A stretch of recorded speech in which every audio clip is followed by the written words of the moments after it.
It's AmericaFest 2025 here at the Phoenix Convention Center in Arizona. It's Turning Point USA's first major conference since the assassination of its founder, Charlie Kirk.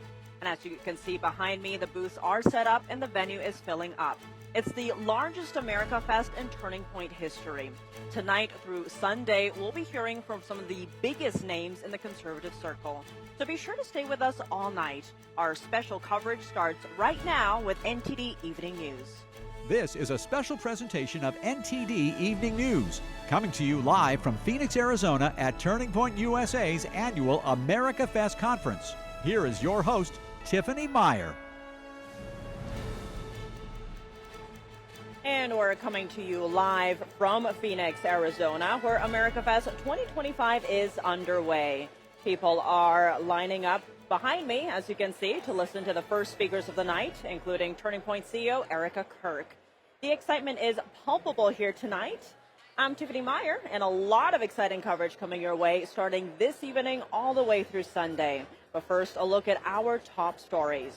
President Trump addressing the fresh November inflation numbers ahead of a Friday rally in Rocky Mount, North Carolina.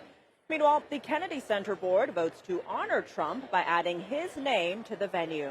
We now go live to NTD's Washington correspondent Mario Tzu at the North Lawn of the White House. Mari, good evening.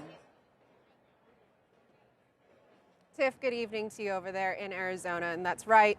Today, the Bureau of Labor Statistics released that long-awaited Consumer Price Index report showing that inflation slowed to 2.7%, down from 3% in September, and that it's now the lowest that it's been in months since July. President Trump began his Wednesday night address to the nation saying that he inherited the worst inflation from his predecessor. And today, he reacts to the CPI like this. Watch. You saw the inflation numbers. They just came out today. What great timing. Practically no inflation. And yet we're taking in hundreds of billions of dollars. This comes as President Trump announces that troops will receive a $1,776 check before Christmas, which he says comes from tariff revenue. 1,450,000 military service members will receive a special, we call warrior dividend before Christmas, a warrior dividend. Now, as we enter the Christmas season some 250 years later, we are proud to provide 1776 with a whole new modern meaning for our joint force. Meanwhile, the Kennedy Center Board votes to rename Washington's leading performing arts center the Trump Kennedy Center. Well, I was honored by it. The board is a very distinguished board, most distinguished people in the country. And I was surprised by it. I was honored by it. This comes as President Trump secures over $250 million in federal funding to renovate the center. The building was in such bad shape, both physically, financially, and every other way. And now it's very solid, very strong. And we had a lot of donors come in for record-setting numbers. So we saved the Kennedy Center. And ushers in what he calls a vision for a golden age in arts and culture. What a joy it is. Not only is President Trump bringing and making America great again, but we're bringing Christ and God and faith back into our country and into the highest levels of government. The president reacting to the board's vote as he signs an order reclassifying cannabis from a Schedule I to Schedule III substance, which he says will make it easier to conduct marijuana-related medical research. We have people begging for me to do this, people that are in great pain. President Trump today also signed an executive order declaring Christmas Eve and the day after Christmas federal holidays this year, which gives most federal employees 2 extra paid days off around Christmas.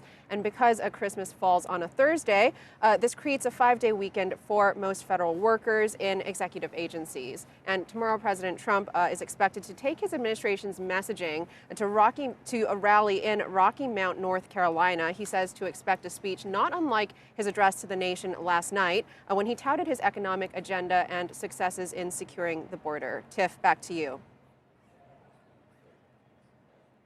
All right, Mari, thanks for those updates. And lawmakers have left Capitol Hill for the holiday break without agreeing on government funding or health care. Our Washington correspondent, Luis Martinez, has the details on what we can expect from Congress in the new year. Lawmakers will not be back in Congress in session until January 5th and 6th, 2026, House and Senate respectively. Thus far, Congress has only passed 3 out of the 12 appropriation bills to fund government through fiscal year 2026. When they come back into session in January 2026, they'll have 26 days to pass 9 appropriation bills or face another government shutdown deadline. Well, the good news is there's the 3 bills that got passed were the VA, and the other was ledge appropes, which is to fund Congress. So I guess Congress, at least they prioritize veterans, but they also were paying our staff. I didn't vote for the last deal because it had bad things attached to it, but I think it's a good strategy to start passing these bills one at a time. It'll be around health care, and if the Republicans, don't want to extend the ACA tax credits, I don't know. I think we're going to close it down again. That's my expectation, but I don't know. When Congress comes back into session, the House will have to vote on the Democratic proposal to extend for 3 years the Obamacare healthcare subsidies with no reforms. By then, the subsidies will have already expired. And our message to Mike Johnson is clear. You can run, but you cannot hide. The American people are horrified. Republican leaders are petrified. But House Democrats are unified, standing up on behalf of the American people to protect their health care. Some Republicans are considering a reconciliation bill addressing health care in order to address the issue without needing Democratic support. Look, I think through the reconciliation process and tax policy, you can give every American significant tax breaks to be able to save and to be able to use accounts for health care. You can open the market up and drive prices down. I think that ought to be the engine for transformative change for the average American and give them options. It's important to note that when Congress comes back into session in January, House Republican Conference will lose one of its members. Congresswoman Marjorie Taylor Greene is set to step aside on January 4th, leaving the Republican Conference with a 218-seat majority, the smallest in American history. Reporting from Washington, D.C., Luis Eduardo Martinez, NTD News.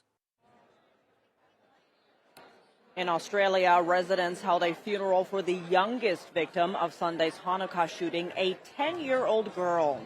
Meanwhile, some people are saying the terrorist attack could have been prevented. NTD's Jason Perry has the update.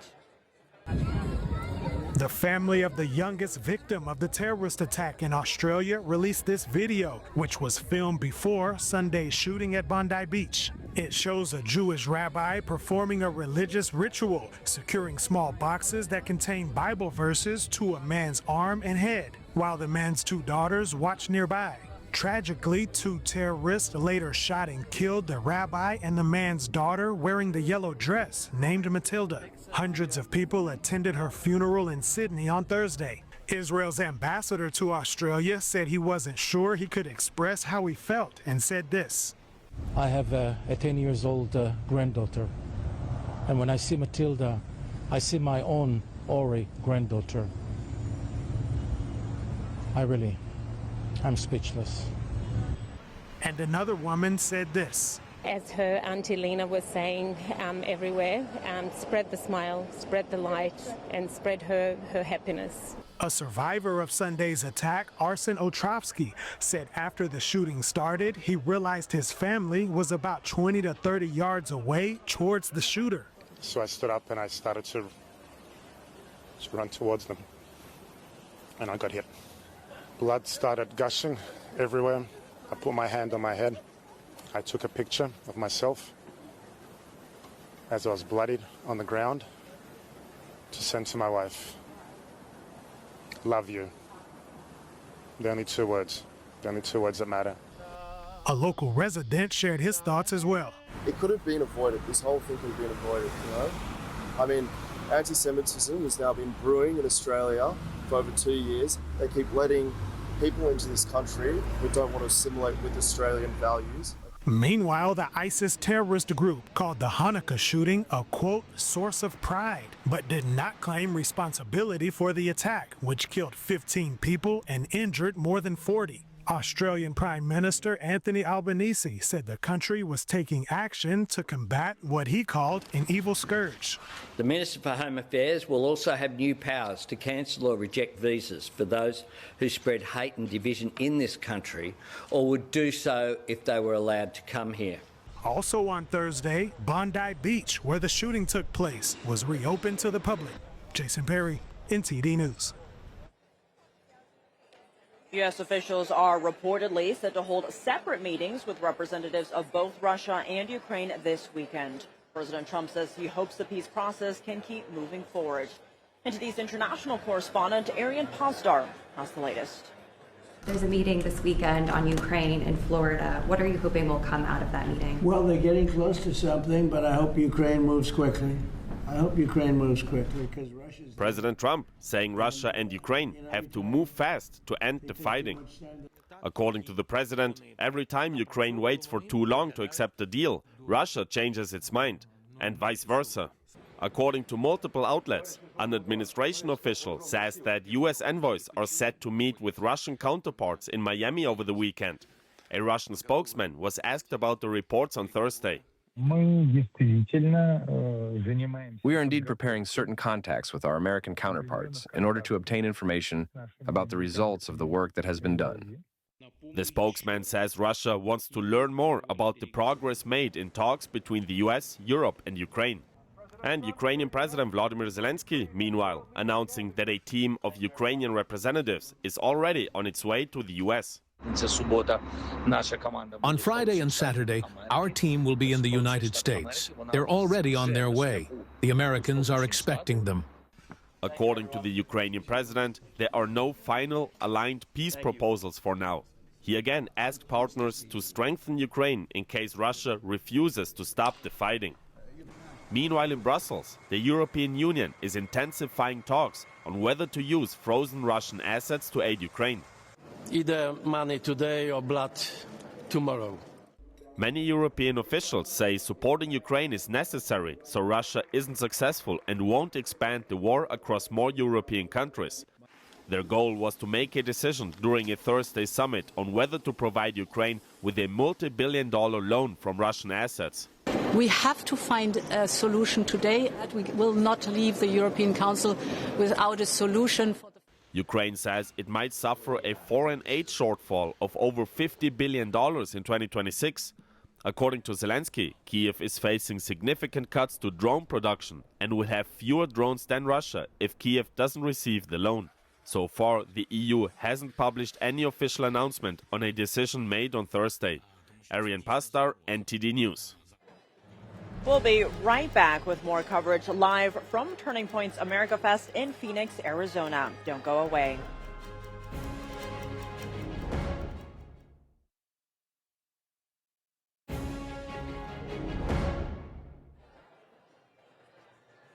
Welcome back to NTD Evening News. We're coming to you live from AmericaFest 2025 in Phoenix, Arizona.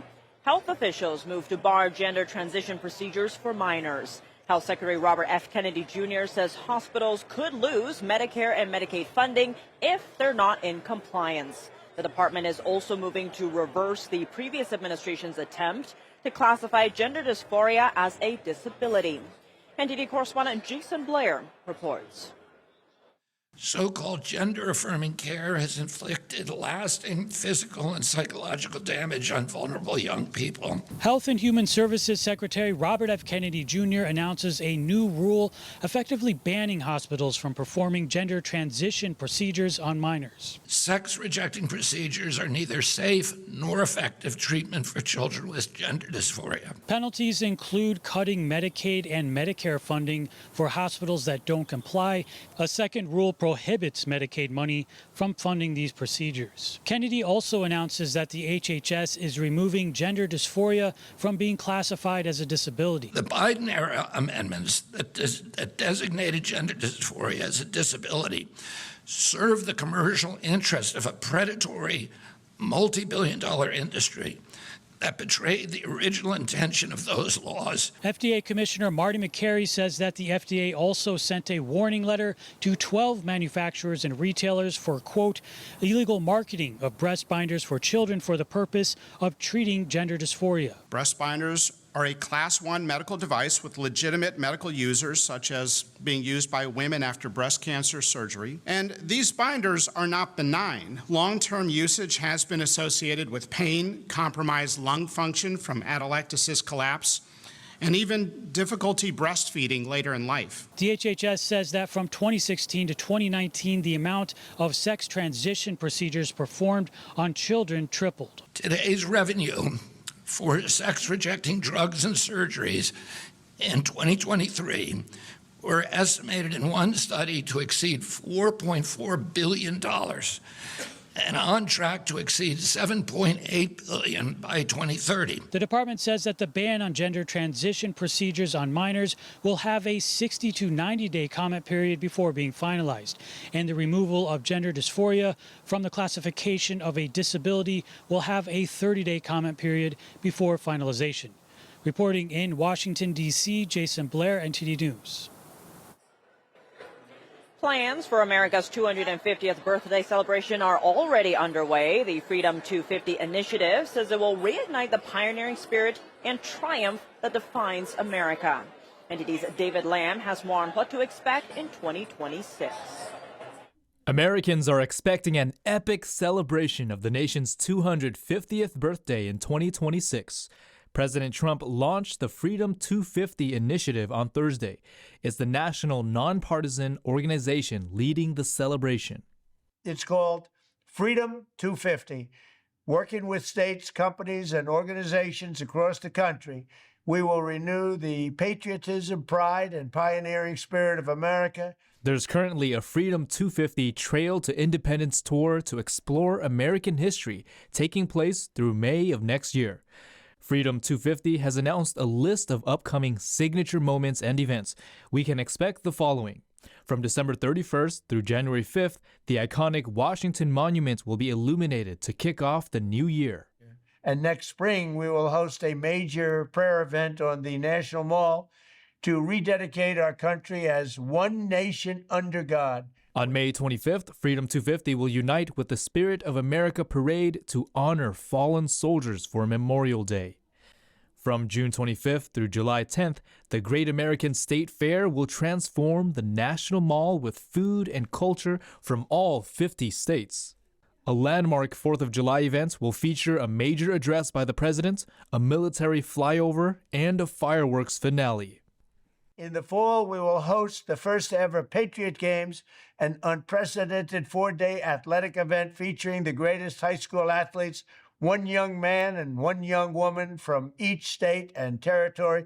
But I promise there will be no men playing in women's sports. You're not going to see that. And on Flag Day in June, a historic one-of-a-kind UFC event will take place at the White House. According to the Freedom 250 website, the initiative will help build the golden age of opportunity for the next 250 years. David Lamb, NTD News. And we'll be right back with more coverage live from Turning Point's AmericaFest in Phoenix, Arizona. Stay tuned.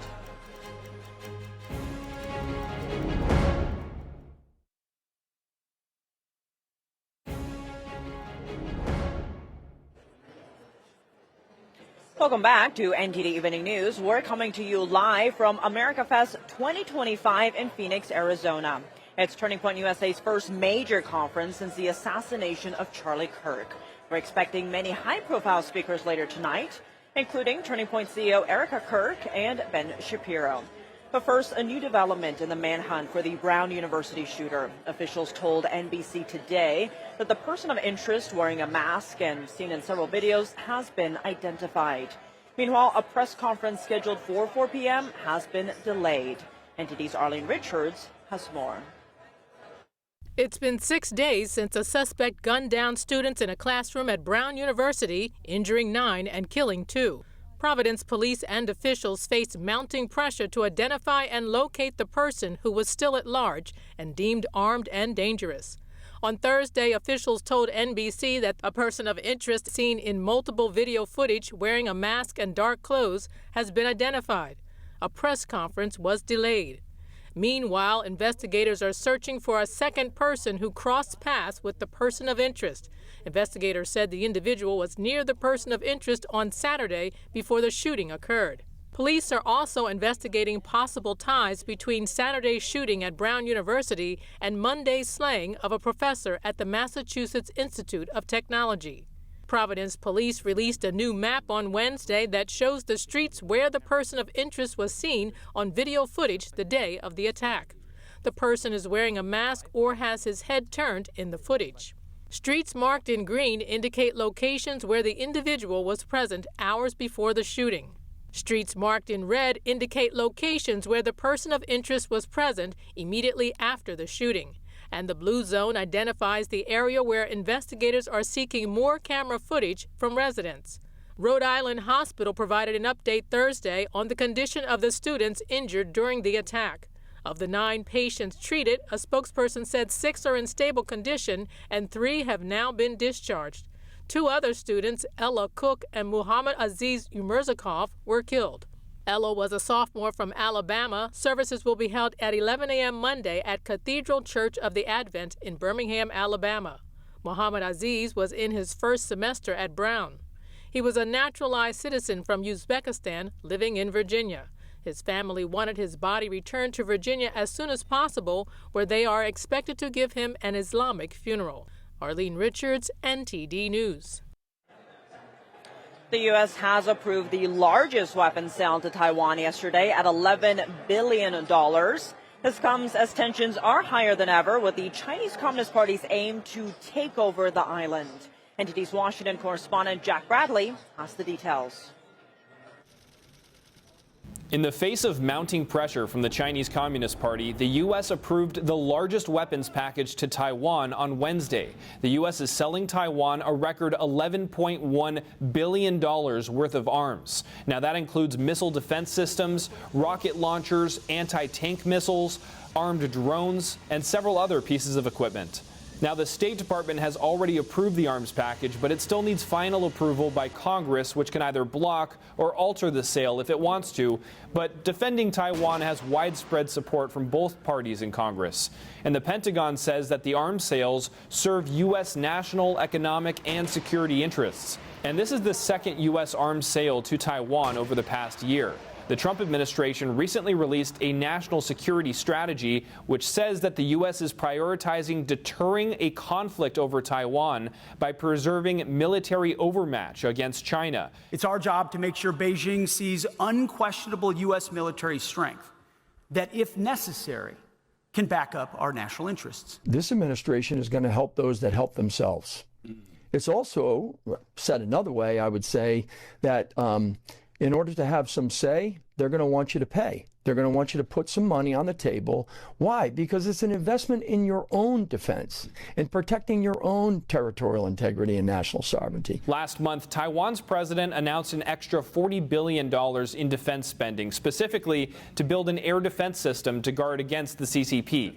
Now, the CCP's leadership has vowed to take over Taiwan by 2027, and it's been ramping up military pressure against Taiwan and its allies in the Pacific, conducting aggressive military drills, like those near Japan, South Korea, and Australia. So the U.S. is strengthening relations with those allies. We are living in a much more contested world where it really matters to be doubling down with friends and allies, and obviously America is front and centre and foremost for Australia in that respect. Though the U.S. doesn't have any formal diplomatic relations with Taiwan, the alliance appears to be strengthening. Earlier this month, President Trump signed the Taiwan Assurance Implementation Act into law, requiring the State Department to review and update its guidelines engaging with Taiwan at least every 5 years.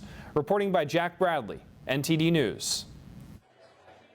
Lawmakers are sounding the alarm after an investigation uncovers how the Chinese Communist Party is exploiting U.S. tax dollars to fund its own military and tech advancements, including sensitive nuclear technology.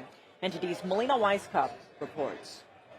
In the past 2 years, $6 billion worth of research and more than 4,000 papers published within the Department of Energy involved collaboration with Chinese researchers. Half of that research is fueling China's defense and industrial base. Some of the Chinese entities involved are among the leading universities for defense and nuclear weapons research. This is according to a newly released report by the Select Committee on the CCP. The report is not hypothetical, congressional investigators say, detailing hundreds of instances in which Chinese researchers received awards after their collaboration with U.S. researchers led to breakthroughs. For example, collaboration with a U.S. professor helped the CCP in its research into high-yield explosives and Chinese nuclear weapons development. At the same time, lawmakers are pushing legislation to stop Americans from unknowingly propping up CCP entities that threaten U.S. national security. Congressman Andy Barr and Senator John Cornyn leading on the Fight China Act.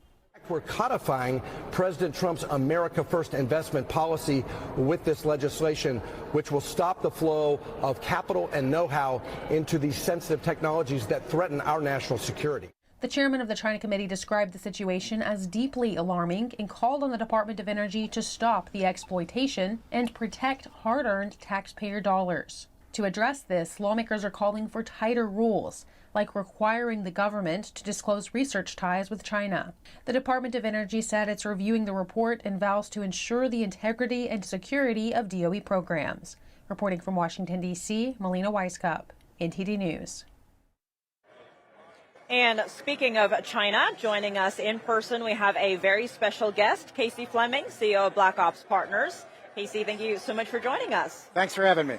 Now, I want to talk about Taiwan because the U.S. recently approved that record $11.1 billion package for Taiwan, arms package, of course. What is the strategic significance of this, and why is a strong military preparedness for Taiwan so important? Because the CCP wants to completely take over Taiwan, and it's a massive threat. They've been saying it for years. They've targeted 2027 for that to happen. Look for it potentially at the tail end of 2026.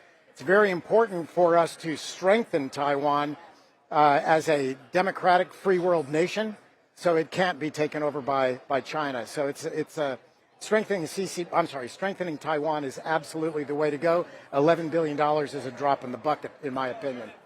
Well, given today's geopolitical landscape, if you will, how quickly can China's unrestricted warfare, say economic, cyber, informational, turn into something kinetic? The goal is never to have to go to kinetic. The goal is to weaken them cyber, economically, all the different methods before ever going to conventional war. So if they do to go to conventional war, it's to weaken them as much as possible so that it weakens their will to fight and reduces the length of time and the casualties for the Chinese in the war. So it's a smart strategy. Unrestricted warfare is all methods across a long continuum. The end of the continuum is to win the war without fighting. So the plan is never to go conventional, but they're still working on building up their Navy, building up their Air Force, their Army, and so on in the event that it ever goes to the conventional side. But don't be surprised if it never goes conventional. And we're, of course, at AmericaFest here at Turning Point USA. Now, Charlie Kirk himself was always unapologetically anti-communist. Now, you've framed this as a battle of good versus evil against the Chinese Communist Party. Why is communism fundamentally incompatible with, say, Western values and the American way of life? Where do I start? So the number one reason is communism is a religion. Most people don't understand that. Communism is a religion. So if it is a religion, then in communism, you must worship the head of the state and the head of the state. That is the God, and that is the only God. So if that's the case, and if you follow the Bible on the Western side of the world, the Bible said that God is God, and there are no other false gods. So just by that, just by the de facto piece of it, is that if you believe in communism and worshiping the state, then you are with Satan from a biblical standpoint. So if you're with Satan, then you're not with God. So honestly, that's the choice. If you're talking, freedom, AmFest, and you're talking about Charlie Kirk and about religion and God is part of this whole thing, just at that highest level, God versus Satan, and it's God versus communism. And the speakers are going to start very soon in just about 20 minutes. We have a counter right there online, so you can see that happening. Meanwhile, bringing it here, though, we are at Turning Point KC, surrounded by a lot of young Americans, many of whom are, relying on TikTok as their main information source instead of, say, traditional media, if you will. Now, you've said before that platforms like TikTok function as tools of cognitive warfare, shaping, perceptions and behavior. How does this work in practice exactly? What is, the warfare capabilities here that we're talking about? The issue today, and actually for the past 30 years, is the average citizen is on the front lines. And it's not just Americans, it's Canadians, it's Aussies, it's Brits, it's the French. Anybody in the free world is on the front lines of the Chinese Communist Party and their plan to absolutely take over. So cognitive warfare is the battle for the mind. And once you get into the mind, you own everything with that person. So number one, it's breaking down the mind. It's breaking down the way you think. It's killing your capability around critical thinking. So you're wide open and just a sponge for propaganda, sponge for lies. And you're shutting down the other piece of it. So this cognitive warfare shuns the American values, shuns the West, and replaces it with communism, socialism, Marxism. All those are, it's either or. People think it's this long continuum. It's not. Marxism, socialism, communism, Chinese communism, totalitarianism is all one side. The other side is freedom. One side is capitalism. The other side is a communist economy. So it's either or. People think they've got a choice along the way. No. If you believe in any of the other stuff, you're believing in totalitarianism, communism, and anti-God. Or you believe in freedom, which that's why I love to see the young people here at AmFest, coming in exploring. I like the excitement. They're all about God. They're all about country. They're all about patriotism and learning how to move forward in this very difficult time. I don't know that I'd want to be growing up in this particular time. So they need all our help that we can give them. And speaking of help, often people want to know what they can do. I know you have an exciting new book coming out, Red Tsunami. Talk to us about that and maybe the core message you want people to take away. The core message is, if you ever read one book in your lifetime, read this. It's not actually a book. It's a survival guide. I'm not a book guy, so if I wrote a book, it's for a reason. And I wrote that book for God and country, and it actually exposes everything below the surface. If you want to understand what's going on, when COVID hit, everybody felt, and people still feel, the world fell off a cliff. Will somebody stand up and tell me the truth? I do that. I do that based on counterintelligence. For the past 2 decades, working through counterintelligence, working with top counterintelligence and intelligence experts, and then drilling down on each one of those dots and researching them empirically so there's no question on what the truth is. So the book is about the truth. People have wanted the truth since COVID hit. COVID was absolutely a crisis that we never wanted to deal with, and it was all planned. But there's a bigger plan. COVID is just one piece of it. That's biological war. So the one message I want, every person in your family should have this survival guide. I really want to see this survival guide in every high school, every college, every university to undo the communism, the Marxism, the socialism that's been going on for years in our universities. So this gives you no place to run or hide. And I think a lot of people, and this book is not political, this book rides above politics. So it does have to talk about politics. It has to talk about God. You can't write a book like this without talking about the 360, the whole thing. So it covers all of that. It's honest. It's the truth. It's no nonsense. And the promise is you will never be able to put it down. And you will read it 2 or 3 times. But the message is, you want the truth? I'm giving you the truth. Oh, you're here to first here, folks. But expanding on that, it seems we're all here because we care deeply about America. Now, in practical terms, though, how do we strengthen unity and rebuild national resilience without, say, ignoring real threats? That is the number one. We're still on the book because the book will educate you. And you will never look at the world the same way. Once you're given these decoding skills, you'll never look at the world the same way. You'll be elevated on the way you see the world. So the other thing is, once you read the book, it's kind of static, right? It's still truthful and it'll still hold true, but how do you keep the book alive? There's a movement behind the book. That is called freedomforever.global. That keeps the book alive every day. It's a membership type of movement. So in that and in the survival guide, at the end, we tell you what to do. Number one, stay educated. The book helps with that, survival guide. Secondly, stop buying anything from China. Why do you want to fund the enemy who is killing you and your children? Why would you want to put a dime in that? You want to be educated. So the book tells you, the survival guide tells you where to spend your money, where you're not funding the Chinese Communist Party, who is ending you and your family. Well, on that note, Casey Fleming, as always, thank you so much for joining us. Pleasure to be here. And don't go away, because we'll be right back with more coverage live from Turning Point's AmericaFest in Phoenix, Arizona. We'll be right back.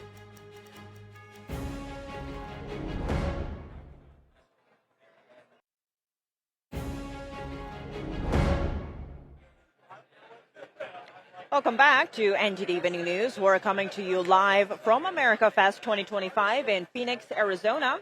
It's Turning Point USA's first major conference since the assassination of Charlie Kirk. Turning Point CEO Erica Kirk is expected to kick off the event with a speech in just about 15 minutes. We'll bring that to you live when it happens. But first, some holiday cheer. The Kennedy Center last night hosting its first ever official Christmas tree lighting ceremony. NTD Sam Wong was there to speak with the institution's president, Richard Grinnell, about the brand new holiday tradition. 5, 4, 3. With the flip of a switch, the Kennedy Center's first official Christmas tree was glistening. The Hall of States illuminated with cheers and Christmas tunes as families gathered to celebrate this festive occasion. The Secretary of Agriculture, Brooke Rollins, was here. We lit the tree.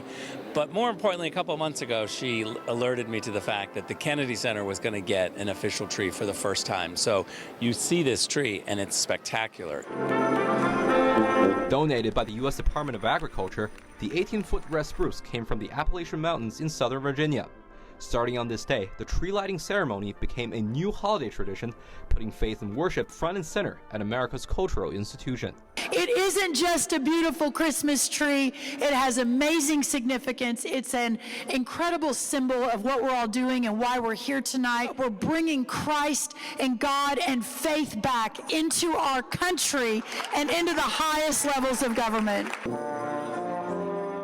Following the ceremony, the Kennedy Center also put on a holiday concert featuring songs of worship and biblical stories, reminding folks about the importance of faith and tradition in American culture. And fostering ties within the community is another mission the institution is seeking to fulfill. To revive the Christmas spirit, Kennedy Center President Rick Grinnell has a message to those who are feeling lonely during the holiday season.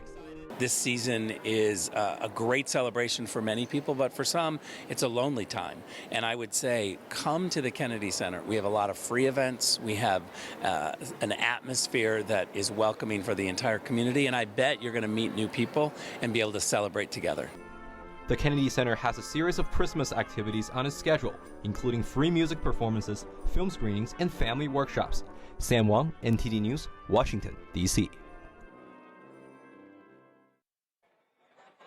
Southern California's Marina del Rey sparkled this past weekend for its annual holiday boat parade. NTD's Christina Corona gives us a closer look at the decorated boats, the lights, and the festive activities along the harbor. We're here in the city of Marina del Rey, where boats aren't just cruising tonight, but they're decked out for the 63rd annual holiday boat parade. From dazzling lights to music and costumes, let's see what this year has to offer. The Marina del Rey Holiday Boat Parade takes place every year on the second Saturday in December. The event is made possible with support from the Cedars-Sinai Marina del Rey Hospital and local businesses. Each year, organizers select a theme, and for 2025, it was A Night Before Christmas. But I loved how all of the boats were like so decorated. I love the Nightmare Before Christmas decorations, and I love the drones. I think that's such a great idea to have the drones instead of actual fireworks. The parade kicked off with a spectacular light show, followed by dozens of creatively decorated boats, each bringing the theme to life with lights, music, and animation. So far I've seen like boats passing by, Christmas decorations, big yachts, full of decorations. Nice. Good views. This year, 49 boats competed across 12 categories, including Best Overall, Best Music, Best Animation, Best Lights, Best Live Band, and Best Sail. From viewing areas at Burton Chase Park, spectators also enjoyed carolers, photo booth opportunities, and food trucks.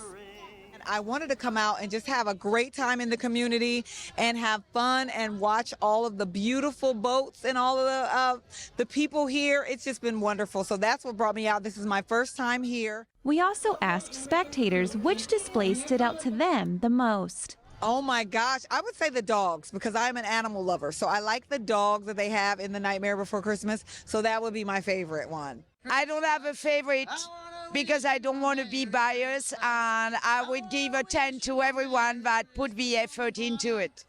From Jack and Sally to Santa Claus to musical performances, there was something here for everyone to enjoy. Reporting from the city of Marina del Rey, Christina Corona, NTD News. And that's all for today's news. I'm Tiffany Meyer. Steve Lance will take over our live special coverage from AmericaFest 2025 on NTD's Capital Report coming up right after this. But first, the CEO of Turning Point USA, Charlie Kirk, is expected to speak at any moment now. We'll tune in for that very shortly. Don't go away.